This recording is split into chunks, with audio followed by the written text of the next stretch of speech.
Good afternoon. Welcome to the third public workshop for the Picayune Watershed Water Quality Feasibility Study. My name is Joanna Weaver and I'm the project manager for South Florida Water Management District. Thanks for joining us today to discuss what the objectives of the study are, the study alternatives, and what got us to the point where a water quality feasibility study is necessary. To date, we have had 2 public meetings, and the one today will focus on presenting the results and the potential suite of alternatives from this expedited study. Since the study is being done in an expedited time frame, the focus and scope are limited to developing some projects that fit onto the landscape that allow us to take the water we have at the concentrations that we have and to make it cleaner. From the cypress swamps to the coastlines and wetlands, nutrients like phosphorus were once found at very low levels. With decades of residential and agricultural growth, the levels of nutrients and other trace pollutants making their way into these natural areas began to rise. Water quality samples collected downstream of the Picayune watershed area north of US 41 show concentrations higher than what would be anticipated flowing into an outstanding Florida water. As a result, native ecosystems as well as the plants and animals that are part of those systems began to change. To protect and restore these ecosystems, the South Florida Water Management District is working to remove excess nutrients and other pollutants or prevent them from entering natural systems. Several alternatives, either standalone or combined, can effectively achieve this, such as building constructive wetlands, requiring best management practices for agricultural and urban stormwater runoff, and creating surface or groundwater storage for seasonal water surpluses. In addition, reviewing the existing monitoring and making recommendations for additional monitoring if required to gain a clearer understanding of all upstream flows and sources. For the Picayune Watershed Water Quality Feasibility Study, one main objective is to identify technically feasible and cost-effective options to reduce discharge of nutrients and flows from upstream sources such as the Picayune Watershed, which includes the Picayune Strand Restoration Project, the Belmead area, residential developments, and agricultural areas into the downstream outstanding Florida waters. Given the importance of the state park and the other water resources, this proposed water quality feasibility study will evaluate conditions of flows from agricultural areas, Picayune Strand Restoration Project, and residential developments into Collier Seminole State Park, Rookery Bay National Estuarine Reserve, and 10,000 Islands National Wildlife Refuge, and will develop options to address those concerns. So thank you for joining us today to discuss this very important study. We appreciate and count on the input from the public and the local stakeholders to address these concerns in Collier County. With that, I would like to introduce the district's consultant on this project, Stantec, who will present the technical findings. Tim and Kyle. Hey, thank you, Joanna. This is Tim Hancock with Stantec. On behalf of the district and the Big Cypress Basin, our team here at Stantec, we want to thank our stakeholders and partner organizations, many of which are shown here, for their time, their effort, and their input during this process. I think it's important to note that their individual and collective contributions have really been significant. They've spent a lot of time working with us, and as you'll hear several times in this presentation, this partnership is important going forward. We would not be able to execute this project without partners. And we, again, want to recognize and thank all those that have contributed to date, as well as the 50 plus folks that are on this call today. So as we go forward, focusing on the regional water quality conditions, we will be leaning on this team as well. And so I'd like to go ahead and turn it over for some kind of housekeeping items and some how-tos to one of our partner organizations as a part of our team, QCA and Yvonne. Yvonne? Thank you. Thank you for joining us via Zoom. Please note the 2 website links shown on the screen. If you should experience technical difficulties during this presentation, you can access online support resources via Zoom technical support or chat live with a Zoom support specialist. Again, these website resources are available to you at any time. Please bookmark them or save them if you feel that you're experiencing an issue. At the end of the presentation, our panelists will be available to answer questions. Participants are encouraged to find the Q&A icon on your screen at this time. You'll see it circled in green. The default location is in the Zoom menu bar toward the bottom. The QA icon is designated by 2 call-out bubbles and the text Q&A. By clicking this icon, you'll be able to view questions that other participants have asked. If you observe that a question you have been asked by another participant, please click the thumbs up icon to emphasize the audience interest in that question. You also have the option to type up a new question. At this time, we'd like to introduce you to today's panelists. Thank you, Yvonne. We're excited to share with all of you today on the call our progress on the Picayune Watershed Water Quality Feasibility Study, and we look forward to hearing your feedback after the presentation. I would like to first introduce the Stantec team on the call today.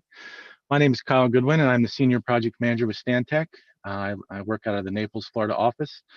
I work closely with the district's project manager, Joanna Weaver, who spoke earlier during the presentation. I have over 15 years of experience in civil engineering, specialized in land development, project management, stormwater management. I'm licensed professional engineer in Florida, Kentucky, and I hold an MBA.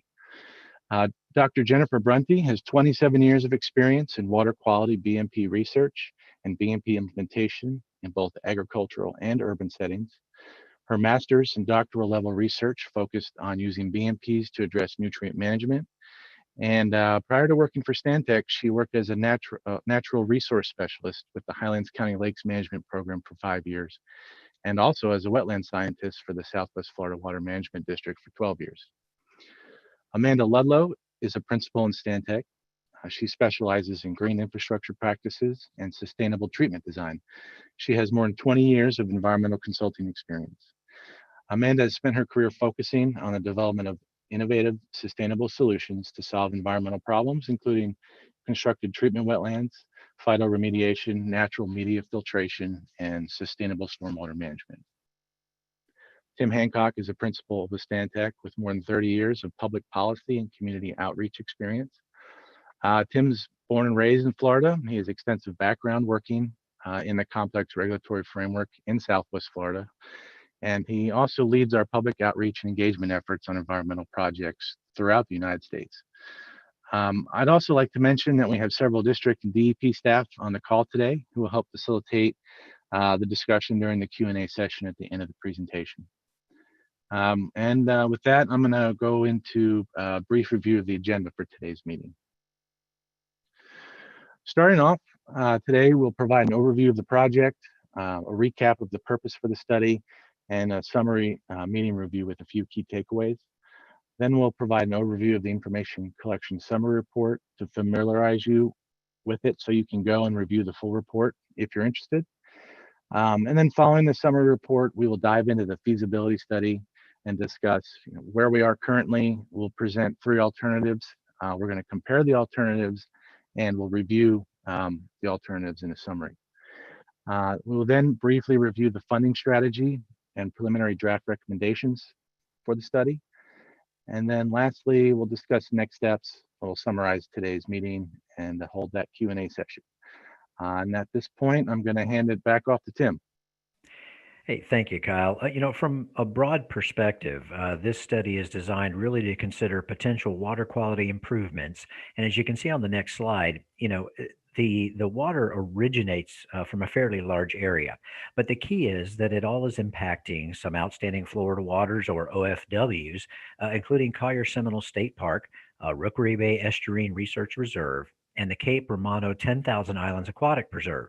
And so from an overview standpoint, the area of potential application for this study, while the contributory areas are fairly sizable, you'll see here on this map kind of a yellow oval, and that really became the area of focus where we think the potential application of some of these systems is both appropriate and doable. And so going forward, when we want to discuss, that's the overview, we now get into the study purpose. And for many of you on this call, you may have participated in the prior meetings. And so this is a little redundant for you, but for those that may be joining us for the first time, the purpose of this study was really to develop in concert with the partners and stakeholders a suite of alternatives. In other words, it's not just a one-size-fits-all solution, but these alternatives, when applied, can be done so at various scales, and potentially maybe one can be applied initially and then in tandem down the road in various configurations. And the idea here was to make sure that they when working together, will improve the downstream water quality for the outstanding Florida waters. As you can see from the map here, there are a lot of flow conditions coming into a very small area. And so really, depending on the land available, through partnerships going forward and whatnot, the study will propose proven means of treatment systems that, when used either singularly or in combination, will serve to improve overall water quality. So while we recognize the need to better understand the upstream source and nutrient contributions occurring, and have included in our recommendations a testing protocol to help better inform future decisions, this study does not focus primarily on source control. Instead, the focus is the potential solutions that can be applied fairly quickly and in incremental steps to start improving conditions sooner rather than later. So on the next slide, we're going to go into a quick summary review of what we've covered in the prior public meetings. And as Joanna indicated, this is our third public workshop.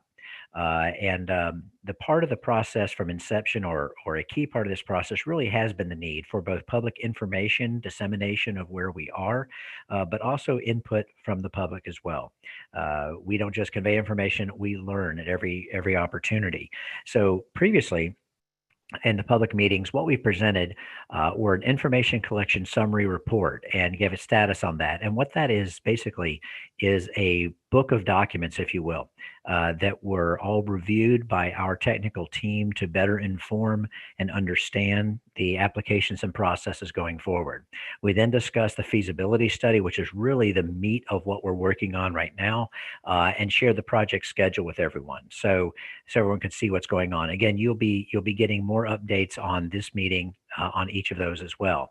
At the last call, I think what was really of particular interest was the potential technologies and applications that were reviewed. And we put together some samples of how they could be used in tandem or together.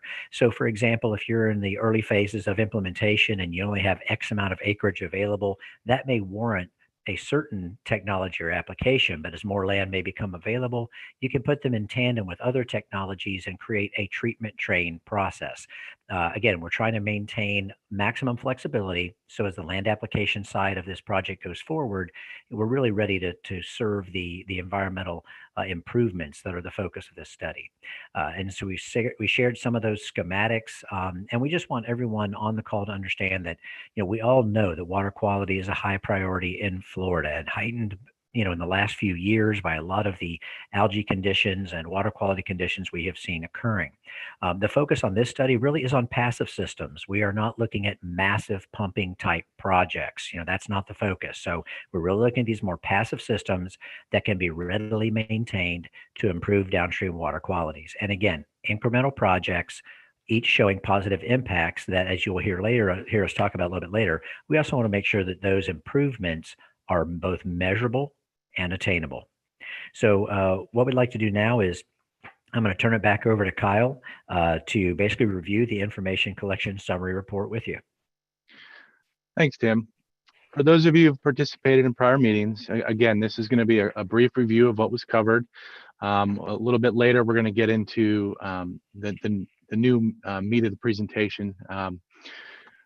But the information collection summary report, I mean, it's important. It's the foundational aspect of the study, and it includes sections that are identified in the slide here. As mentioned earlier, stakeholders have been integral to the development of the report. They've been present throughout, providing information and data sources, raising concerns, and essentially guiding the study. Stantec reviewed a multitude of data sources and literature, both identified by the stakeholders and other sources obtained separately. The data sources generally fell into three main categories: water quality data, performance studies of existing water quality treatment systems, and descriptions of the different technologies that might be used for water quality treatment. And this information formed much of the basis for the summary report. Within the report, we discussed the methodology, and we described how the data sources were reviewed and utilized. The literature review and analysis section is structured around applicable and non-applicable technologies. It's essentially a consolidation of the information reviewed, and it's presented in a format to support the feasibility study. Applicable, they were designed as most common or well-established stormwater treatment technologies already in use within South Florida, and as well as less common technologies that have more of a proven track record for nutrient removal within Florida and elsewhere. The non-applicable was defined as having uncertain effectiveness for large-scale projects or for use in the South Florida environment. Within the treatment option section, a table is presented which identifies the pros, cons, and essentially a recommendation on whether or not to consider the technology for the feasibility study. And then in summary, the primary purpose of the information collection summary report is to inform the feasibility study. Now, on this slide, this is the full list of treatment options that were reviewed and categorized as either the applicable or non-applicable, as I just defined. We reviewed these in more detail during prior meetings, but you can download the report after the meeting if you're interested, and there's a link to the website on several of the slides within the presentation, which go to that area. At this point, I'm going to move to the feasibility study overview. And again, this is the real meat of today's presentation. I know for a lot of you who have been on prior calls, this is really where we are in the project now. We're full on in the feasibility study. So this is our current update as to where we are. So at the time of the last public meeting, the feasibility study was in its early stages with identifying the problems, constraints, and opportunities, as well as formulating alternatives. Those efforts, they've been continued and expanded to include the evaluation and comparison of 3 alternatives, which we'll present to you shortly and go into more detail. Also, within this presentation, we will briefly review the funding strategy and several preliminary draft recommendations. And then at this time, I will hand off the presentation to Amanda. And what she's going to do here, she's going to walk through several of the identified problems, constraints, and opportunities, and then she'll present and kind of compare the alternatives. So with that, Amanda.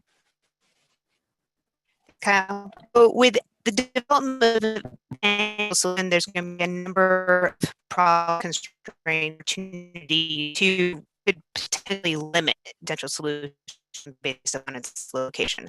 The first is, of course, water quality. Click through, there we go. So, roofs under 41. I'm sorry, Amanda, this is Tim. I need to interrupt you for just a second. Sure. We're getting a lot of kind of breakup in your voice quality. If there's something you can do with your microphone to maybe improve that, if I'm not the only one hearing that. I am hearing it as well. Thank you, Tim, for bringing that up. So bear with us just a second. Amanda, is there anything you can do to possibly clean that up on your end? And if so, please launch and I'll let you know if we're still having that issue. All right, it looks like Zoom just relaunched.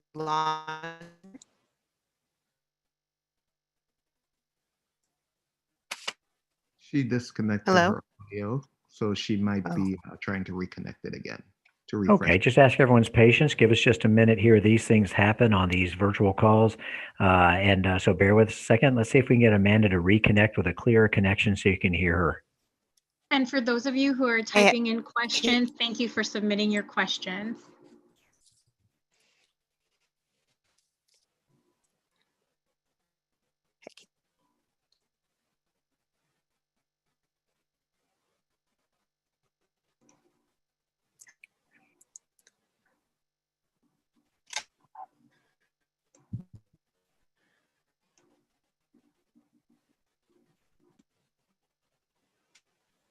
Okay, Amanda, I see you're back. Let's do another mic test. Yes. Can you hear me?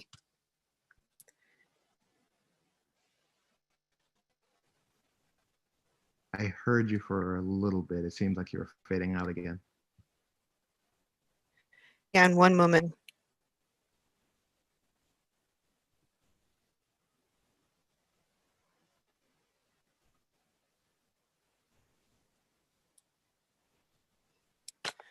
See if is any better?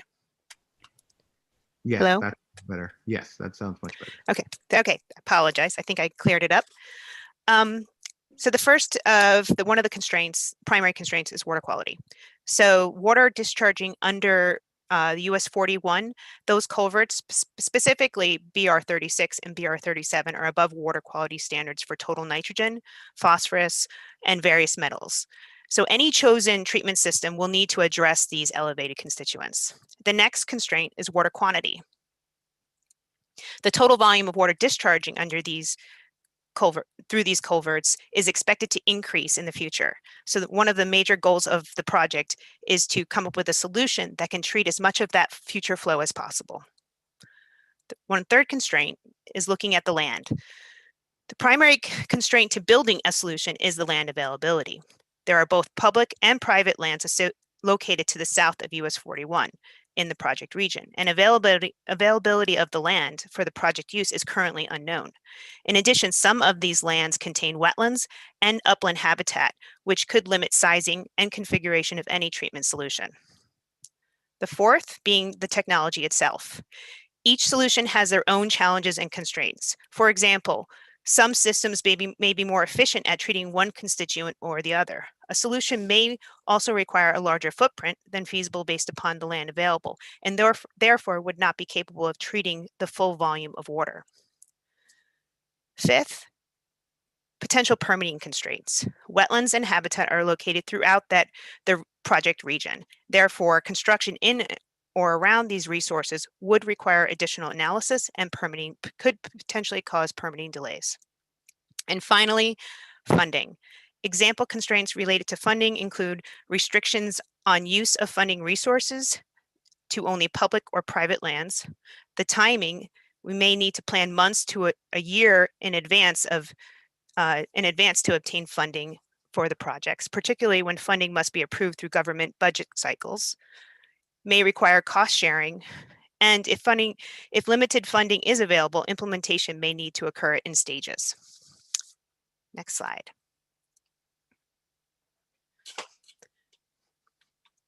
So when we're formulating our various alternatives, our goal again is looking at treatment of sediment, phosphorus, nitrogen, and metals. And each technology has advantages and disadvantages for each of these constituents. So on the right, you can see various treatment mechanisms and where each technology is acceptable for treating that specific constituent. Based upon a variety of these technologies, we came up with the following alternative sequencing. There's 3 alternatives, option A, B, and C, and now we'll go through those options. So for our exercise, we're really focusing on BR 36 and 37, as well as the new culvert, which will be diverting flow from the new restoration project. So option A is looking at BR 36 only. And you can see in the lower right corner, we've highlighted where BR 36 is. This would intercept the most concentrated flow. So it's a lower flow, but higher concentrations of nutrients and suspended solids. So the goal here would be to treat that entire flow with first a sedimentation basin to settle out those solids and any nutrients associated with those solids. And then that would be conveyed to a media filter, which would be focused on removing dissolved constituents, dissolved nitrogen and phosphorus, and then discharging right back to a canal. Option B would again look at intercepting and treating BR 36 only, but this is a little bit a different solution in that we would similarly have a sedimentation basin, but instead of a media filter, water would be treated, dissolved constituents would be treated through a treatment wetlands. And then effluent from the treatment wetlands would flow via a spreader swale south to the existing wetlands.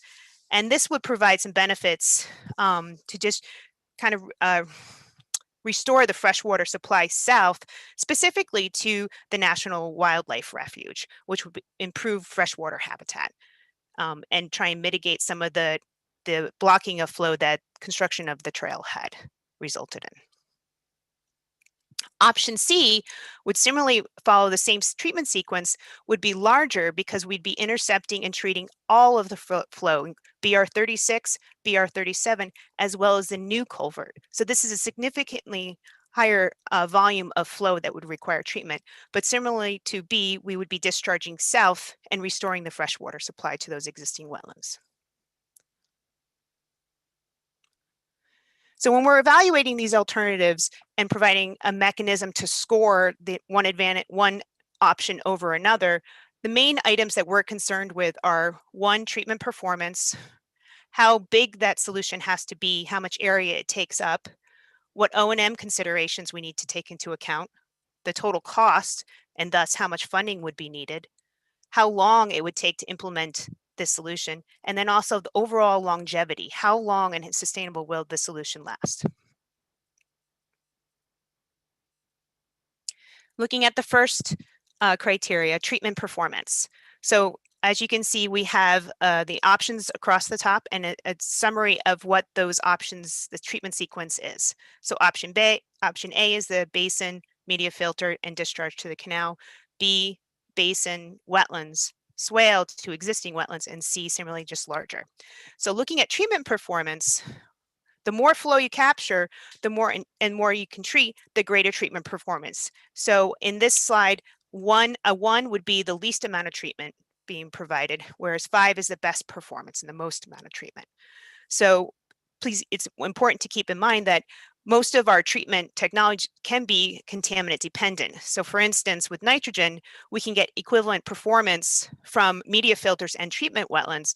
But when we look at phosphorus, media filters have a much better treatment performance for phosphorus than treatment wetlands. And thus that contributes to the scoring. Next slide. The next evaluation is looking at how big these systems have to be. So the area requirements. A 1 would be a much larger area, whereas a 5 would be a smaller. So 5 is better being smaller. So much of the sizing is going to be directly proportional to the flow captured and treated, and thus the hydraulic retention time, which ultimately determines the size of your system. So for example, media filters can process water much faster than a treatment wetland, and thus requires less area. Also, depending on where the system is located and how far the system is from the interception point, that conveyance distance is critical as well for determining the overall size. Next slide. O&M requirements. This contributes directly to cost because the more time that's required for operation and maintenance, the higher cost, higher man hours and more cost. So a 1 being the most O&M requirements that are needed, whereas a 5 is the least O&M. So media filters require more frequent inspection and cleanout to prevent the clogging, whereas sedimentation basins require periodic sediment removal and treatment wetlands require very little O&M. Cost funding. So a 1 being the highest cost and a 5 being the lowest cost. So larger systems will require more funding. Also, custom media for media filters are much more expensive than using local soil. More O&M requirements means more costs. Schedule time. How long does it take to implement these systems? A 1 being the longest and a 5 being the shortest schedule. Larger systems require larger construction schedule. Also, permitting may contribute to longer schedules. So if we're working in an area that has wetlands or habitat, if we require a permit, that's going to delay the project and result in a longer schedule.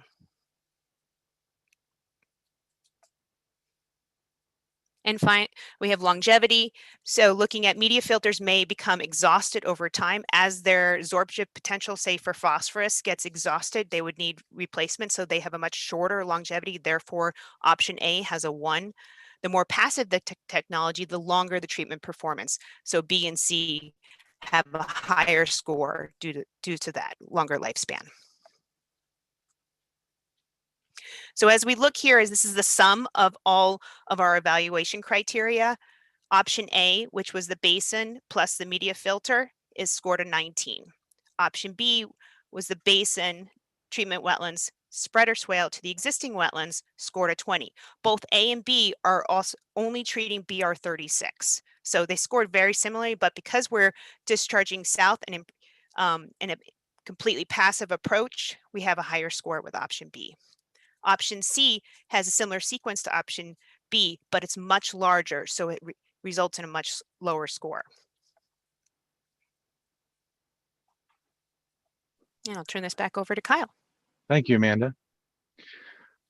The funding strategy for this project it's currently under development, but we've identified and reviewed several funding mechanisms, including specific grants, loans, partnerships listed on the table on this slide.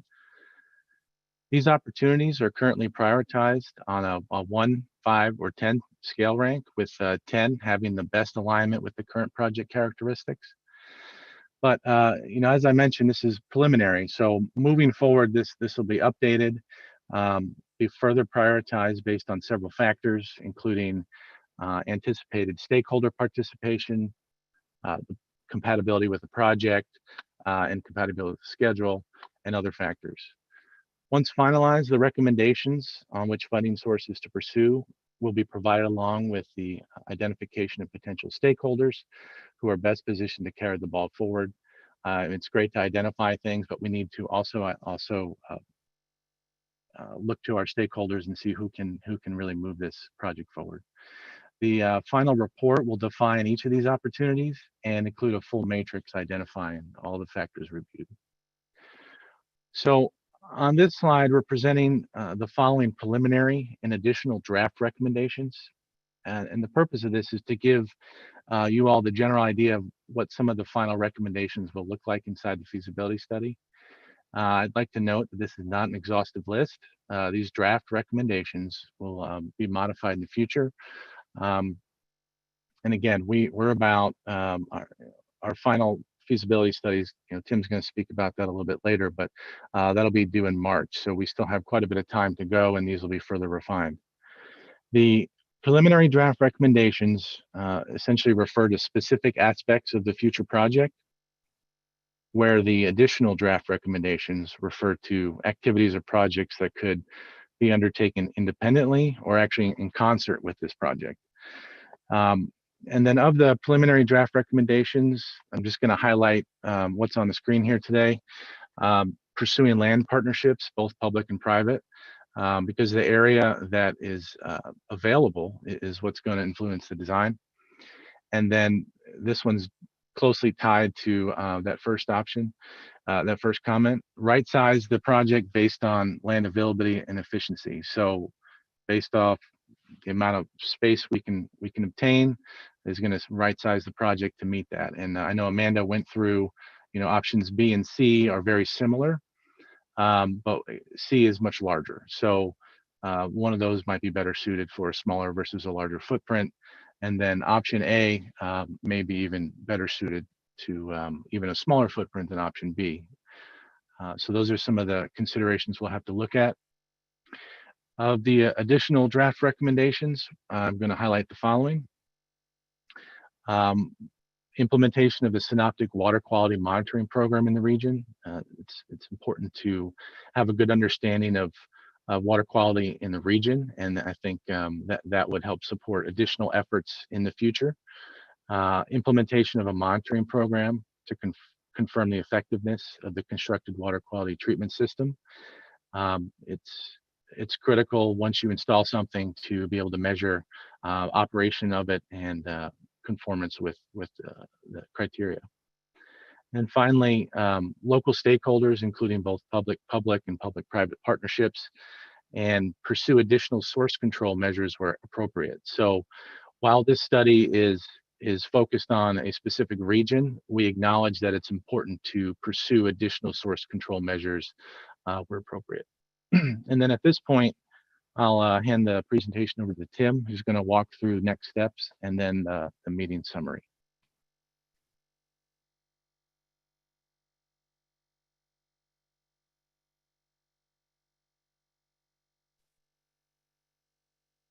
Tim, I think you're on mute. That's a shame, because what I just said was awesome. But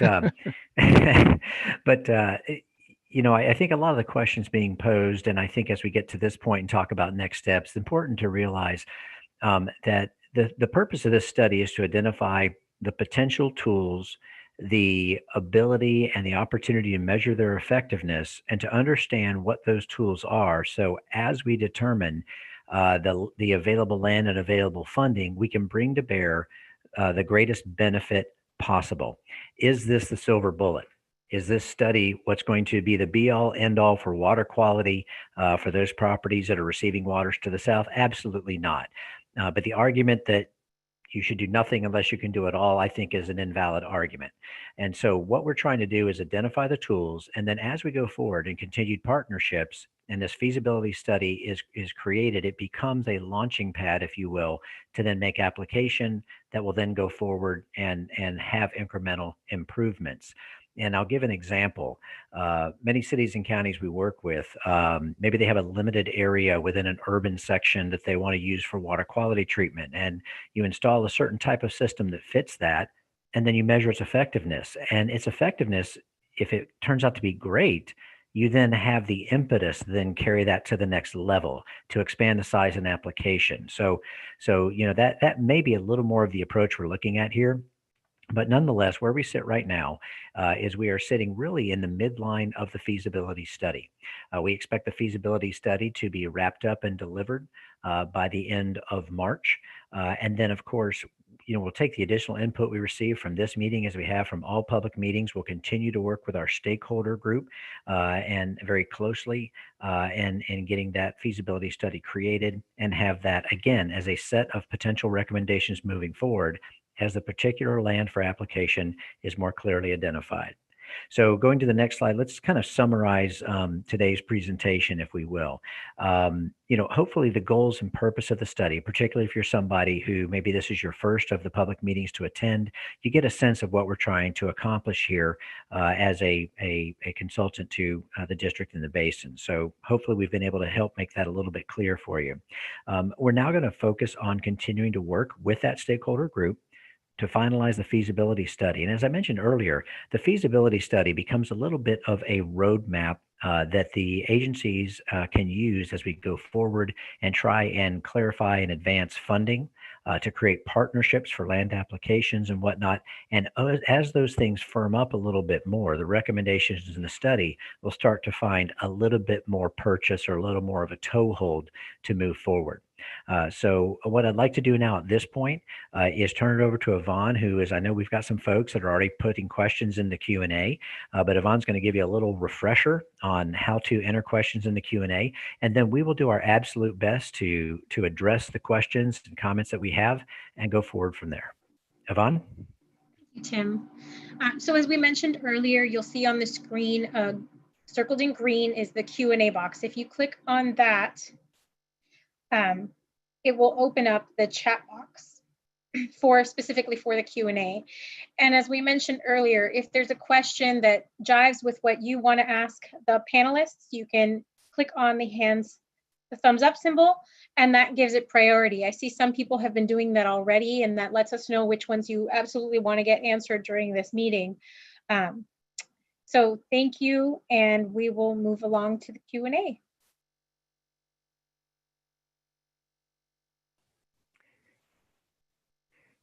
Thank you, Yvonne. And again, if you're participating via the phone, just remember *6 mutes and unmutes and 9 raises your hand for those of you who cannot type in your questions. Yes, Tim? Thanks, Yvonne. Probably wanted to tackle the first, I think it's more of a statement than it is a question, but it really deals with the issue of who regulates the agricultural operations and how are we, the BMPs that have been discussed and referred to in the past, where do they originate from? Who enforces them? Are they significant? I think those are all relevant questions, and I'm going to ask somebody, Joanna from the district team, to kind of can maybe explain that regulatory landscape a little bit more.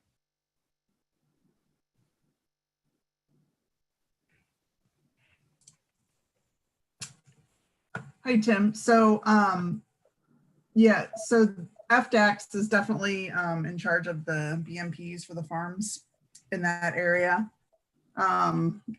Like you said in the comment, the farm is definitely meeting all of its, they're in compliance with the statutes, the framework, and the regulations that so there's, really at this, in this study, we're really not, that's not in the scope of this study, the BMPs, since they're in compliance.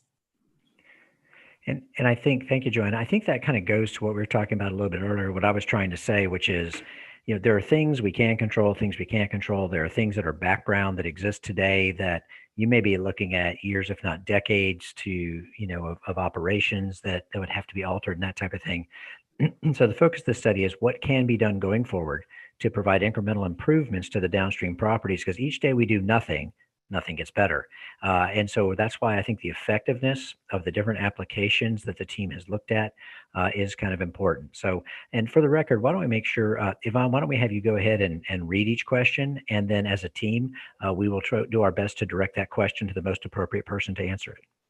Absolutely. And one thing from the comment which you all addressed that I wanted to bring up just in case was just in case it wasn't addressed, was the distinction between the BMPs regulated by the Department of Agriculture and the BMPs practiced by the Department of Environmental Protection. And if there's a distinction that we can discuss as part of the call, because I think that's something else that the level of standard is being put into question into what is regulated by the Department of Agriculture versus what the DEP does.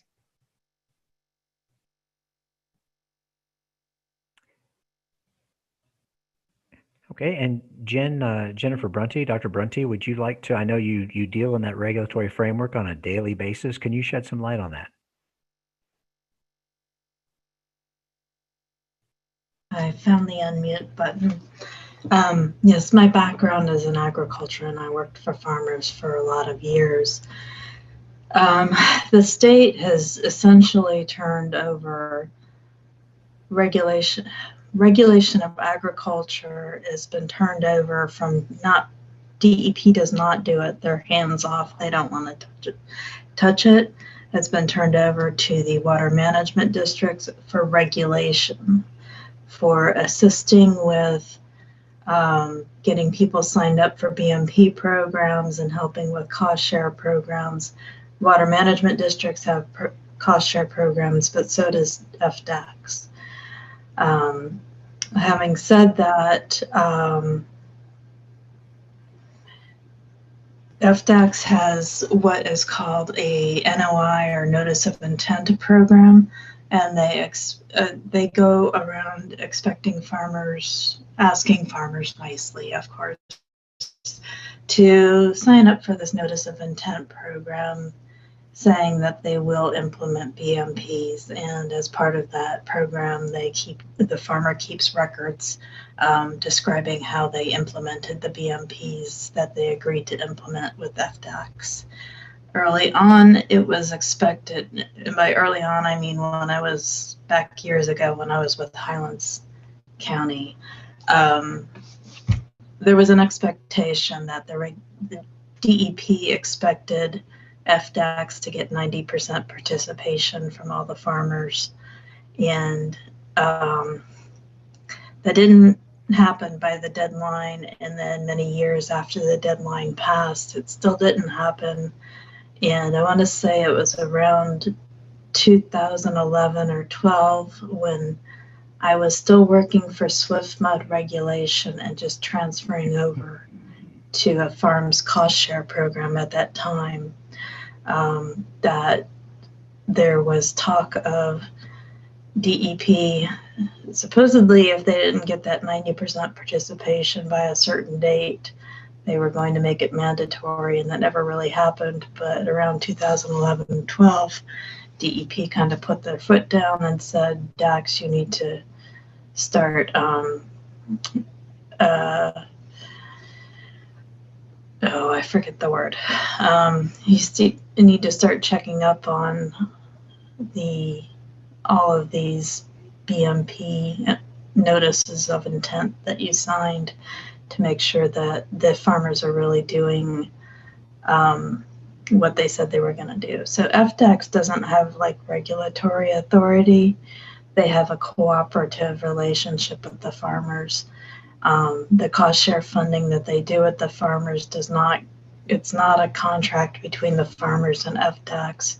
FDACS funnels all their money through other entities, mainly soil and water conservation districts.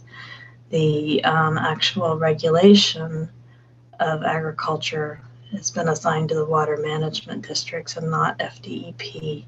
But there's this overriding FDEP expectation that 90%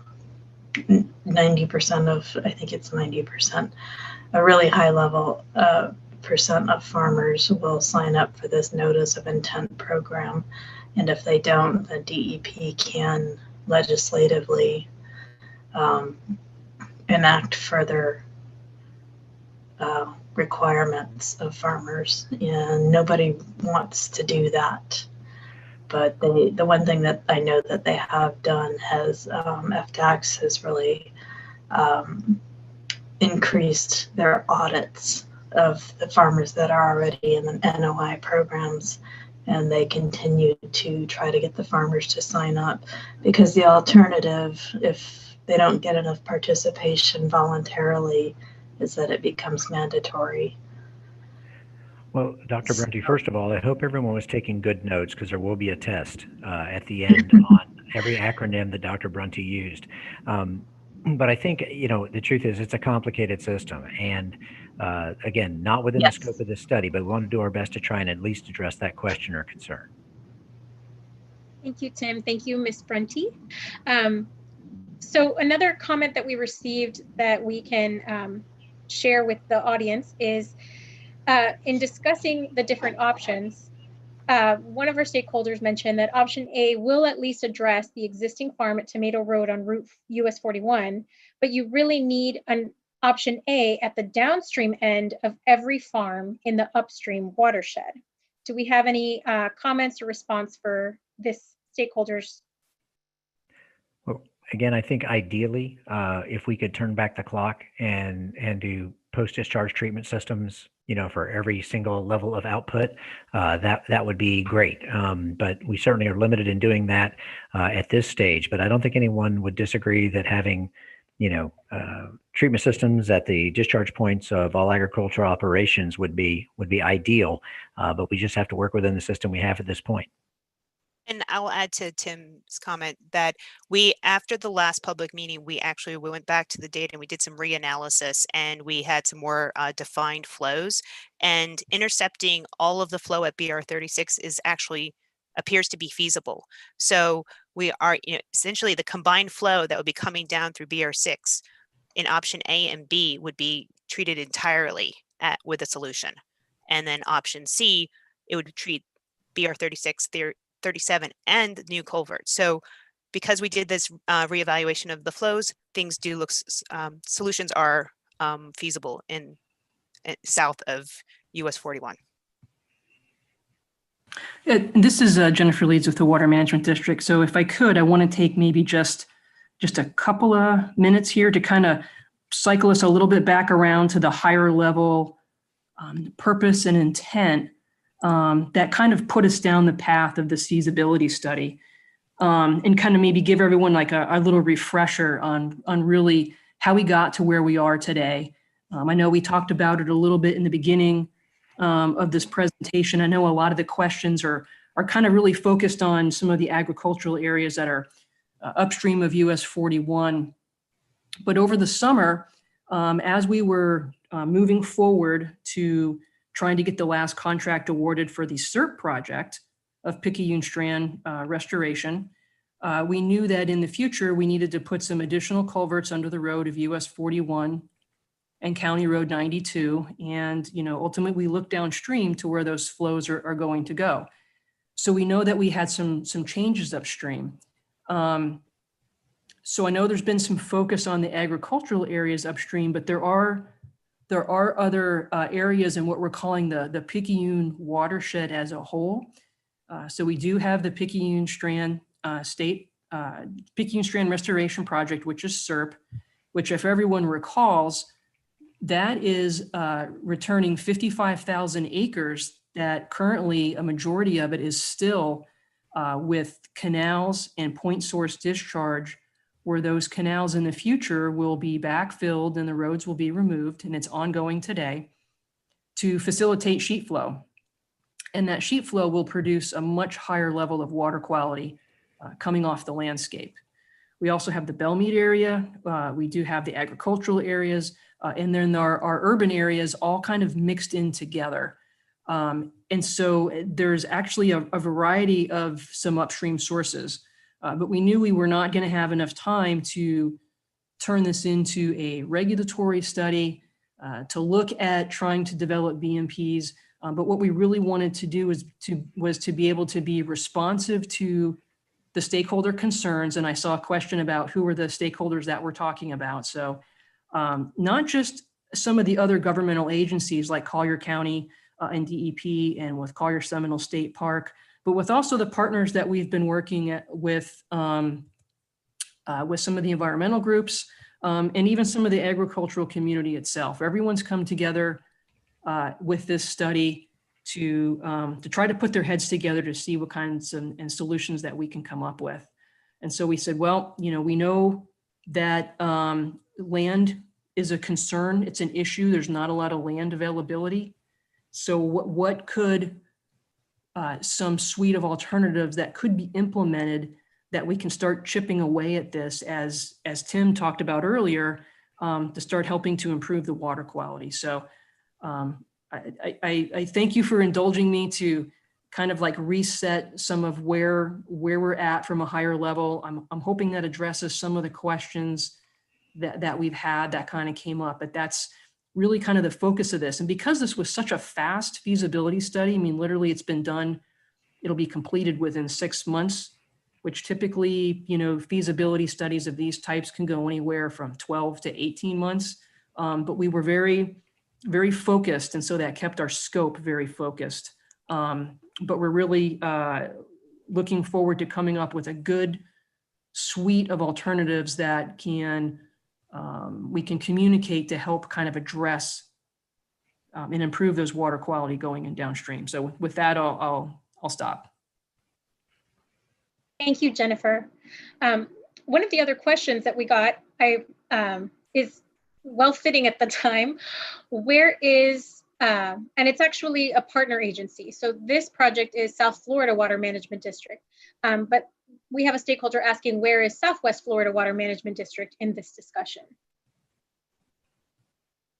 Perhaps they meant South Florida Water Management District, but you all just heard from Jennifer Leeds, who is one of the panelists for the district, and you heard from Joanna Weaver earlier today.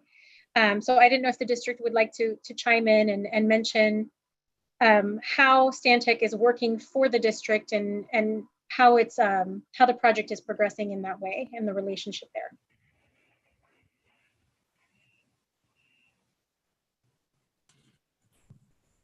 Hi, this is Joanna Weaver. Yeah, I'm not sure I totally understand the question, but if you are referring to Southwest Florida Water Management District, this is obviously not in their district. It starts at about Charlotte County, so they're not included in this study. But the South Florida Water Management District is working closely with Stantec to complete this study by the end of March.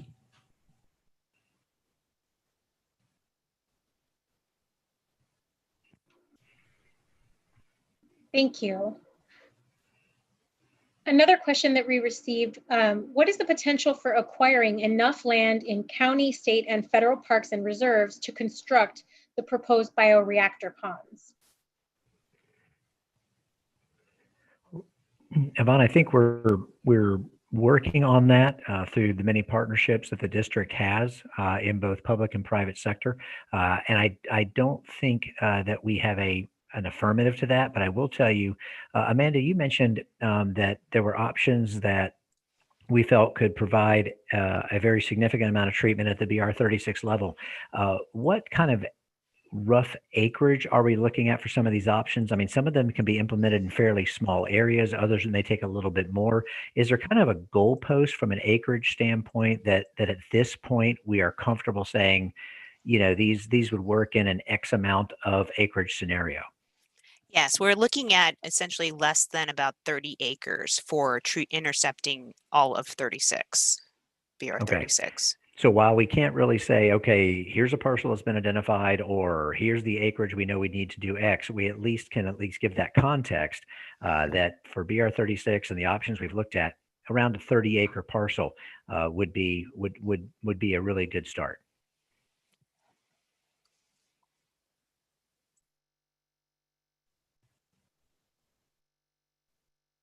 Okay. Yvonne? Thank you. Yes, I was muted. Another comment we received was regarding the water quality from the farms. They feel that until the water quality from the farms is properly addressed with proper BMPs, these conditions will persist. It's like trying to treat the Mississippi in Baton Rouge. So I didn't know if this was already addressed by your earlier statements, Tim, or if you'd like to say anything else. Well, actually, I think Jen Leeds covered this pretty well in her comments, that this is not just about agriculture. There are a lot of other contributors in the area, but the bottom line is that as I think Jen Leeds set the stage, and as Amanda mentioned, if we can successfully treat the volume of water coming through BR 36 and make a significant positive impact downstream, then I think we've accomplished something there. So I'll let anyone add to that who wishes to, but I think those two responses in combination earlier probably at least addressed, as far as this study goes, what we're trying to accomplish and what may be achievable.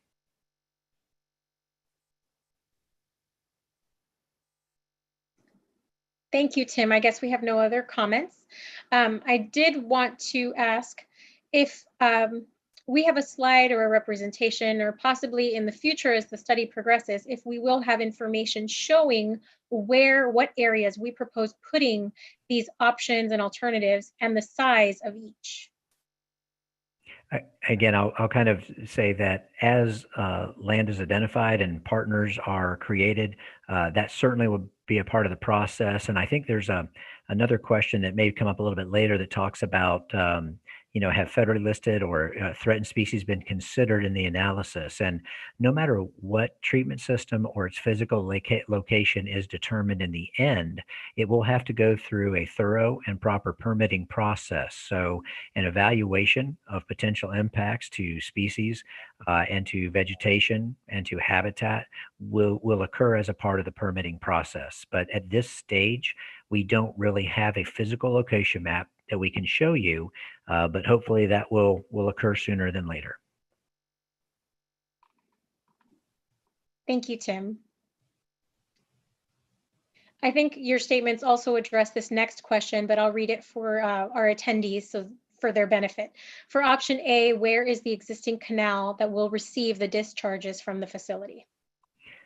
Yeah, and again, you're correct. That's something that will be determined, and I'm not so sure that the phrase canal necessarily is appropriate. There's certainly going to be conveyance measures depending on the physical location of the treatment systems to get the water from point A to point B, and how it discharges into the OFWs to the south is somewhat to be determined and will be parcel specific. So yes, I think that, and again, I'm more of the generalist on this. So anytime I kind of put something out there like that, if one of our technical folks wants to add to it, feel free to. But for the most part, once the location is identified, the scale and scope is identified, I think the question regarding discharge and actual routing can be most appropriately answered then. Thank you, Tim. For the treatment wetlands, what type of vegetation is proposed given the existing and future water environment, tidal and SLR?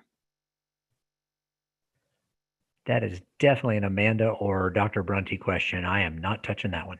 I think in the feasibility stage, we're not necessarily at the stage of designing, but any full design would definitely take into account if it's brackish water, freshwater, tidal, all of those would be taken into consideration, and what species would be able to grow in that environment, those obligate species, those back wet species, and making sure that we're using native emergent species, maybe even incorporating some more woody vegetation as well.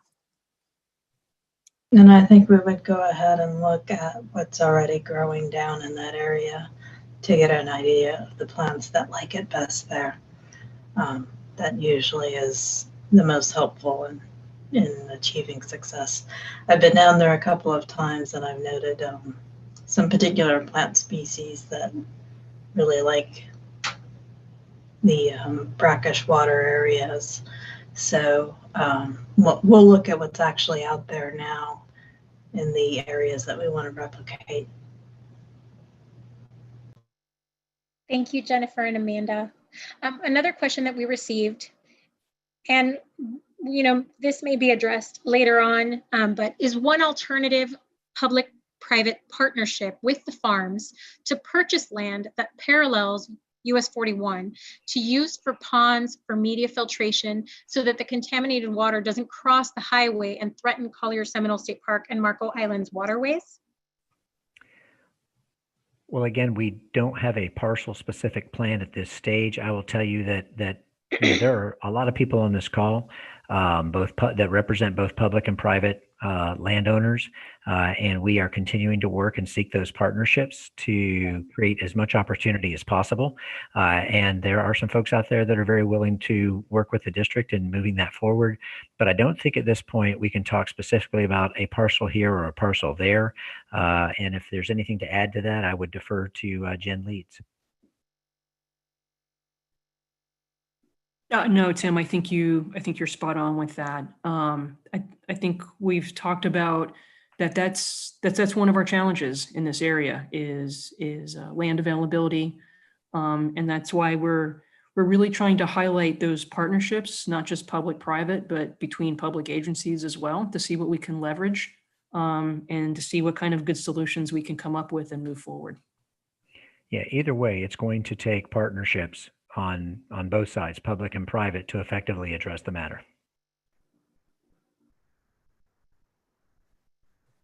Thank you. How much water quality improvement is anticipated with the water reactor ponds? Well, each solution is really designed to meet, to bring the concentrations down to below water quality criteria. So that's the ultimate goal. And when we talk about treatment performance, is to really bring these elevated concentrations that we're seeing at BR 36 and 37 and bring those down to below water quality criteria.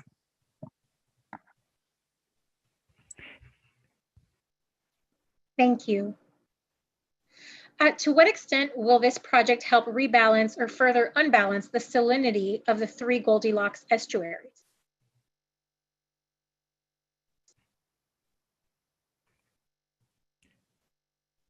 Jennifer or Amanda, is that obviously, I think we understand the question from the standpoint of ensuring that salinity balances are improved or maintained, whatever may be most appropriate. I personally am not familiar with the 3 Goldilocks estuaries, and I've been here over 30 years, so maybe someone can enlighten me as to that. But as far as ensuring the salinity levels are appropriate, would you like to address that?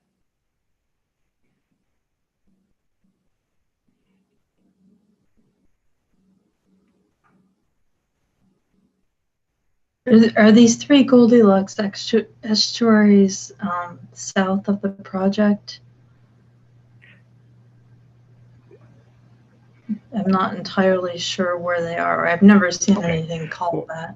Maybe we can get some clarification in a future question on what those are, and we'll do our best to answer it at that time. Thank you. Yes, I will follow up on that question if it comes up with more detail. Another question we received, how much of this is a manpower overhead study intensive solution looking for a problem?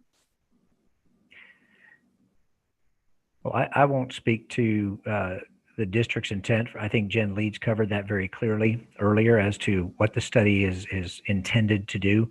And I think we have got a tremendous amount of data on the water quality, particularly BR 36 and other areas. We know there's an additional crossing that'll be coming along US 41 there. So I think the problem is pretty clearly identified as far as what exists. And again, looking for a way to take advantage of any opportunity for incremental improvements to see fewer nutrients feeding to downstream properties. So I think the problem is there. I think the question is, what is yet another tool in the toolbox that we can bring to a suite of solutions that will make things better overall? Thank you. Another question that we received was regarding who we identify or consider to be stakeholders for this project. You know, going back to the slide we had, I think it was the second or third slide in the presentation, they are a lot of local and regional NGOs, as well as landowners, farmers. I think Jen Leeds discussed it a little bit further. I honestly don't have a total list in front of me, but certainly we can, you know, make that available. Everyone on this call is a stakeholder. Anyone who is interested in the overall water quality. And it's why we have these public meetings, to make sure that we inform people as much as possible. But there is a technical working group that we're working with as well. And again, they are folks that have been very much engaged and involved over a number of years in water quality improvement efforts in the area, and we are greatly appreciative of their time. But I would defer back to the slide that we shared earlier as what I would consider to be that core group of stakeholders. And we do have that pulled up on the screen for anyone to review. And to reiterate what you said earlier, Tim, you know, all interested parties are really stakeholders for this project. We've been coordinating with the city of Marco Island, the city of Naples, Collier County, to ensure that we're broadcasting as much as we can to the residents in the area, reaching out to the HOAs to share project information with them, to distribute to the residents in the area as well. I know a lot of the information presented, especially with the acronyms, can sometimes be a little bit confusing for someone who's just getting into the conversation, but we're more than happy to answer any questions or clarify anything that is a little bit confusing. So thank you. To move on to the next question, we actually received a comment. It is understood that the major farm located just north of this project is enrolled in the FDAC's BMP program, which grants an assumption of meeting water quality. However, permits issued to the farm by SwiftMud are still in effect regardless of the BMPs in place. This would include enforcing the allowable discharge rate for the drainage basin. This would help with minimizing the water quality impacts due to excessive discharges. Do we have any response? Well, as Jen Leeds mentioned earlier, it's not within the scope of our study to address the BMPs that are in place or enforcement of BMPs that are within the larger area that is contributory. So we appreciate the information. All information that is provided and comments that are provided as a part of this are made a part of the process and the study overall. But that doesn't really lie within the scope of what we're trying to accomplish here. So I don't know that I can really provide much more than that. Thank you, Tim. And we did get a clarification on the 3 Goldilocks, and it you know, according to the individual, they are the areas that are south, and they are dealing all with kind of different salinity levels. In other words, one is not enough, one's too much, and one's just right. So I think that steers us back, Dr. Brunty, to when we start looking at whatever potential implementable solutions there are, you know, how are we going to address those downstream impacts from a salinity basis to ensure that those situations that are either just right or not enough or too much are improved? I assume that is a part of the overall design and assessment, but can you speak a little bit more about how we address that issue in looking at whatever solutions may be implemented? It'll be well, it's hard to say right now without knowing where we're going to be putting our projects, which directly affects where the discharge is going to go. I believe the 10,000 Islands National Wildlife Refuge would like some extra fresh water. So if we can route extra fresh water in that direction, that would be good. I don't know all the details about which other 2 estuaries have the correct salinity and too little salinity. So I need more information on that. I need some time to look at it and absorb that before I could answer it. But it is going to depend on where we end up putting our project. If we put it at BR 36 or BR 37 or both, that affects where the water goes to, and cleaning up that water will basically increase freshwater flows. Thank you, Dr. Brenty. That actually leads well into our next comment, which is that, even if land and money were no object, the areas that we're considering are the wrong place to solve this problem effectively. Can someone respond to this? Well, I think, as you mentioned, it's a comment, and it's an opinion, and I don't think that what we're looking at accomplishing here is unimportant or ineffectual. So it is a part of an overall larger term regional solution. And I don't think, as I said earlier, there's a single silver bullet that accomplishes everything. But we know the cost of doing nothing. And we see this as a very appropriate step in order to identify opportunities so that as the land and funding come available, we can at least have downstream improvements. But again, I appreciate the comment and the sentiment. I think what's being proposed is scalable and appropriate. And as the land and funding becomes available, it can make a real difference down the road. Thank you. Has there been any thought of partnerships with existing golf courses and or housing developments in that area that have existing lakes, ponds, and other water bodies? Actually, this is something that I think we've seen Collier County do very effectively in a lot of areas where they have worked with housing developments to use their systems and their lake systems, in concert with longer term improvements. And I want to say, for example, Isle of Collier Preserve is one of those examples. It is not within the scope of this project to do necessarily. However, we do know that, for example, Fiddler's Creek, which is very close to our project, has a very strong water quality component in how they look at their discharges and whatnot. And certainly they're an entity that we would, look for opportunities to work with as well. So yes, those things are all considered, but again, not specifically within the scope of this study. Thank you, Tim. A question that we received earlier: what is the goal as far as water quality improvement for each of these options?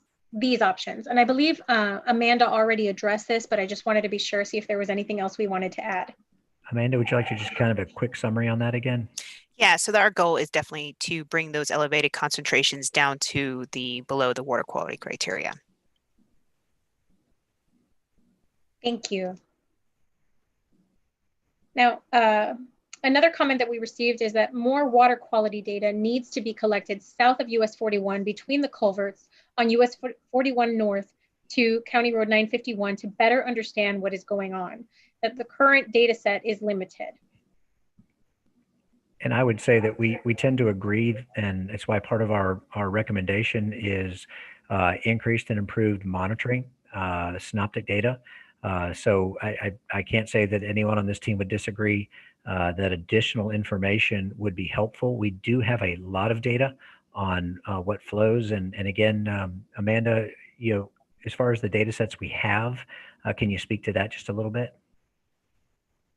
We do have a variety of data at those BR locations, but it is limited in for a full data set for all water quality parameters. So there are limitations to the data set we have. Which I think is part of the reason why our recommendation is really to kind of expand that so that as we go forward, we can determine the degree of measured success or lack of success if that were the case, but hopefully not. Thank you. Another comment that we received is, that this water quality issue is a matter of public health, and that there's a strong sentiment, although as we mentioned, this isn't part of the scope of our project.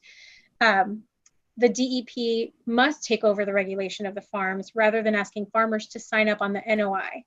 That DEP should be telling them, just like they do on every other land use. Until this happens, the system changes, these problems will persist. So just another comment from one of our stakeholders, and definitely something that probably should be brought up to FDACS and DEP separate from this project.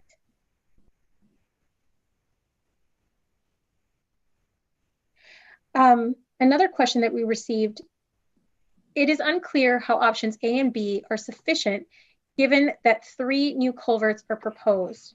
the new opening, that will have the same water quality as BR36, aka Tam-Tam, discharging directly into Collier Seminole State Park south of US 41. Flows will increase with the project. Knowing this situation, where are the downstream wetlands identified in the options?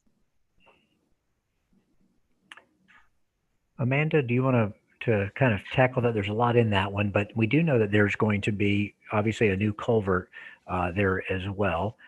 We can anticipate that the water quality coming through that area will be somewhat similar, but we don't have that data yet, obviously, because it's not in place. But I think those additional flows are part of why we were looking at, for example, option C, if I'm correct. That's correct. And you know, from the data sets we do have, BR36 has higher, more elevated concentrations of nutrients and suspended solids compared to BR37. We may in the future see effective dilution with the new flows. So, but again, option C does look at intercepting all three flows and containing and treating into water quality criteria. But BR36 is a smaller flow compared to BR37, but just has higher concentrations. So intercepting and treating BR36 is a very efficient use of any treatment solution is to focusing on BR36. And I think the last part of the question about downstream wetlands that are identified in the options, you know, I think we've got a rather diverse and expansive wetland system to the south in Collier, Seminole, and others. But is there any more that you can kind of add to that? I think Jennifer Brunty would probably be better to answer that question. Okay. Jennifer, looking at downstream wetlands that we discussed in the presentation, without targeting, you know, this specific area or that one, can you just kind of provide some general information on that? Well, the downstream wetlands in the existing condition with the BR36, the new culvert, and BR37, the downstream wetlands adjacent to US 41 are going to be getting increased loads. The new water that's going to be diverted from the Picayune Strand project is going to have lower concentrations but higher volumes. So overall, the load is going to increase. If nothing is done, then all of those increased loads are going to just go into the state park at the location of those culverts. If we put in some treatment systems that the water quality would be fairly easy to improve, relatively speaking, in relatively small areas that we're talking about. So it would provide an overall net benefit, net reduction in loading, I believe. We don't have all of the modeling yet, but I would expect from what we've seen so far that there would be a reduction in loading to the wetlands downstream with these relatively smaller projects that we've been talking about. Especially if we put one in at both BR36 and BR37.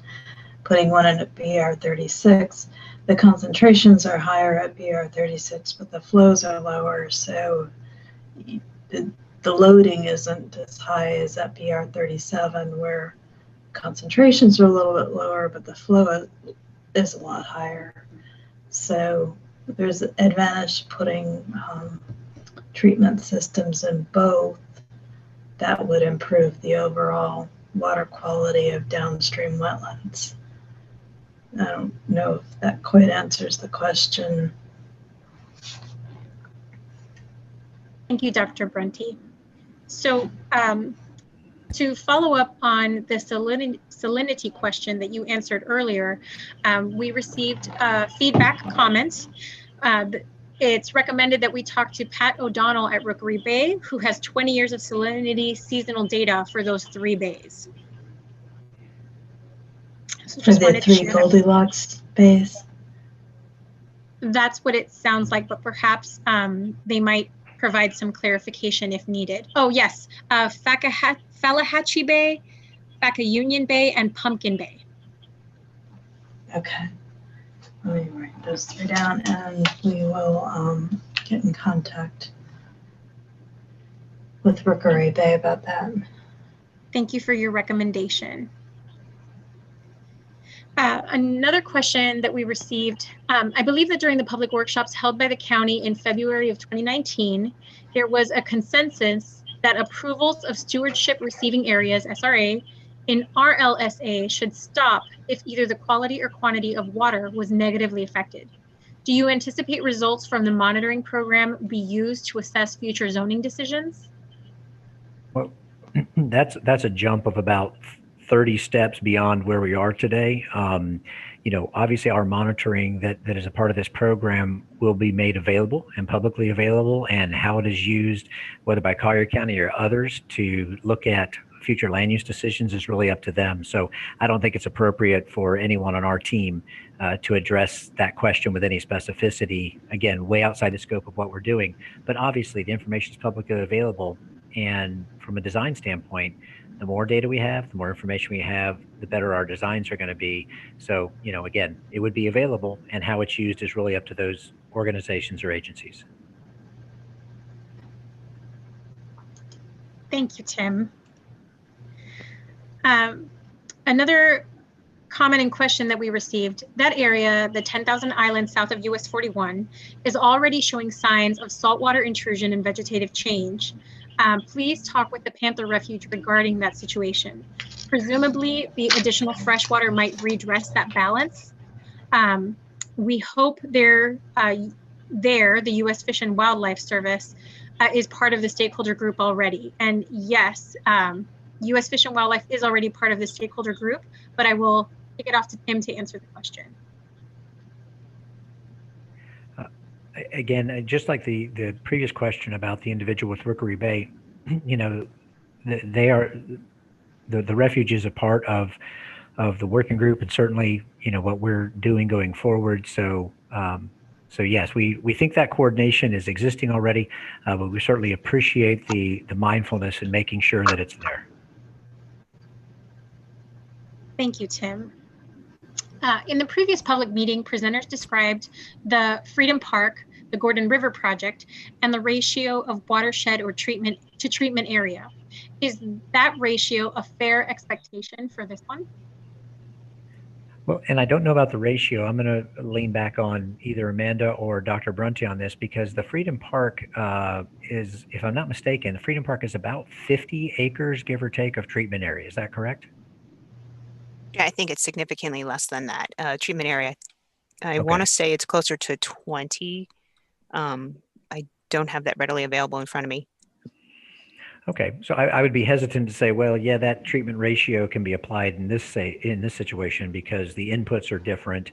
But I think we used it as an example of a type of treatment system that elements of which would have potential application here, because one of our charges was to look at proven systems, things that are out there that are working, that are measurable. And I think Freedom Park is a really good example of one that people understand and appreciate. And I think as you look at the options that we've put forward, you see elements of what exists in Freedom Park in those as well. So, and again, Amanda, if I've colored outside the lines, let me know, but I think that's the best we can provide as far as an answer of relativity between those two. That's correct. Thank you. What is the discharge rate for each option that will need to be addressed? And what is the basis for this information? Amanda, do you want to tackle that one? Because obviously we have different input rates, because we know what our volumes, our rates coming into what would be these systems would be, for example, from BR 36 or BR 37. As far as discharge rates, that's going to be a function of the design and the treatment goals of the system or treatment opportunities of the system. Do I have that correct?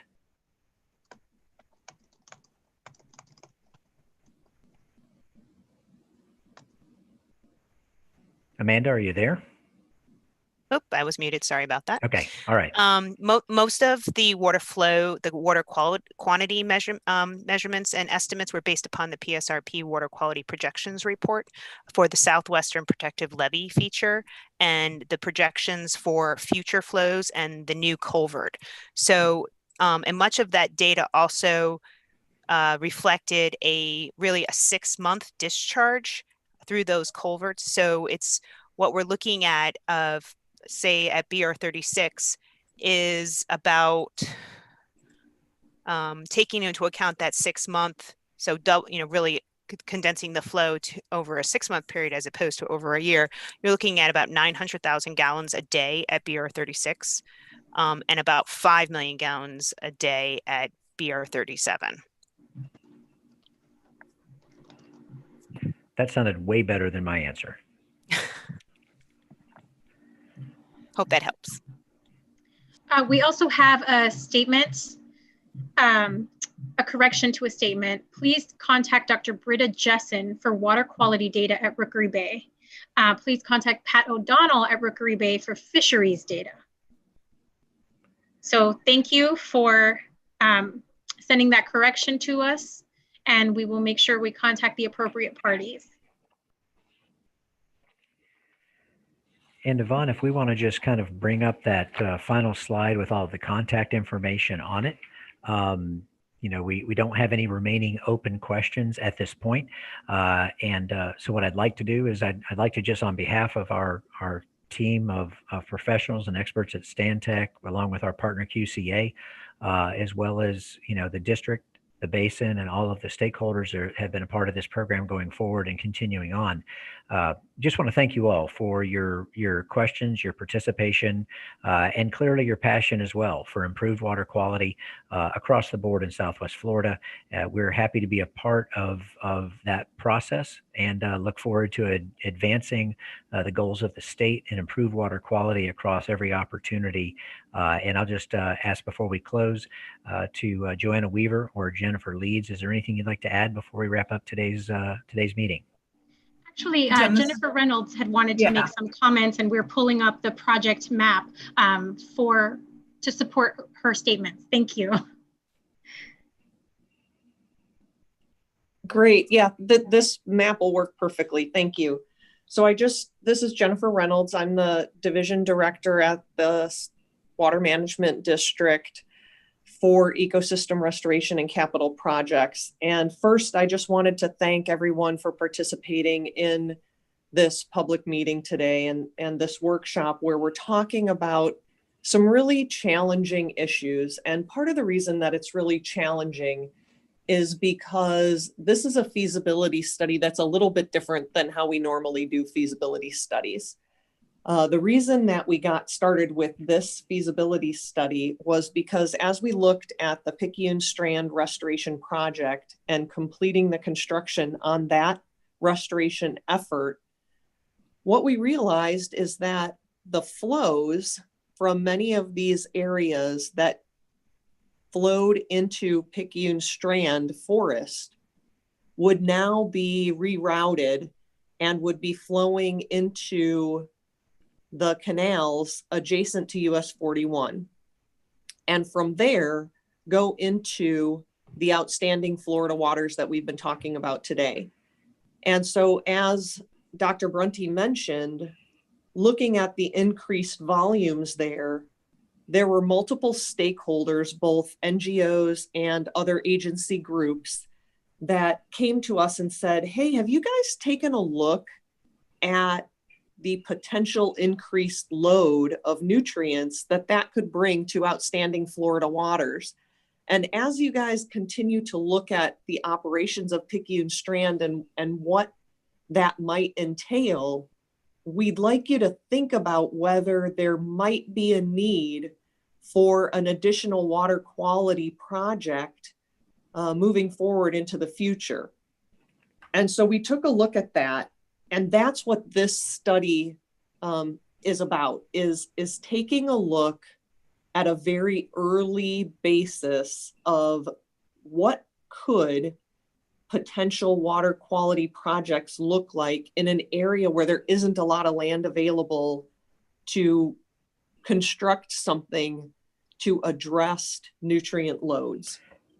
And so what I wanted to reiterate and reinforce with this group is that this is not the only effort that has to do with this problem set. So as we look at this problem set, we're continuing to look at what are the operations for the Picayune Strand project really going to look like as we finish construction and look at operating that project. Simultaneously, we are working with the other coordinating agencies, so the Florida Department of Environmental Protection and Department of Agriculture and Consumer Services on their BMPs and regulatory programs in this area. And we're also looking at increasing our water quality monitoring and more succinctly addressing and identifying sources of those nutrients so that we can more appropriately address both through source control, through existing projects and programs, and through potential new projects, this bigger problem set. And so I know it's really frustrating for a lot of stakeholders that we're not able to answer all of your questions at a meeting like today, but I wanted you to understand that this study is not the only way that we're getting after this solution for this bigger problem set, and that we are committed to continuing to work with all of you to address these questions and issues and concerns and make sure that all of our water bodies are as protected as possible. And so I just wanted to share that with all of you this afternoon and hope that that sheds a little bit of light on why we couldn't answer in this study all of your questions. And thank you again for participating in this, and we look forward to continuing the dialogue in the future. Please stick around. We are going to pull up our last slide with the resource for the project website, as well as where you can sign up for more information. We're having a technical issue right now, but we'll pull it right back up in a second.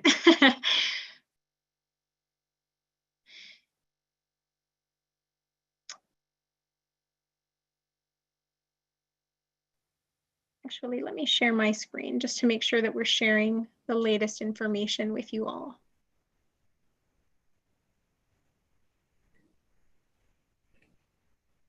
And Yvonne, we have the project notification link and the sign up for updates visible at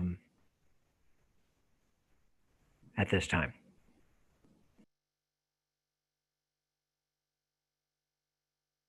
Yes, thank you.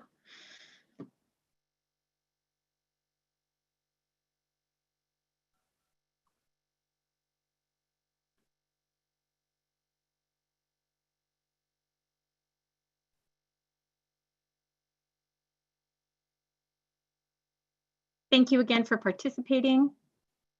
And this concludes the meeting.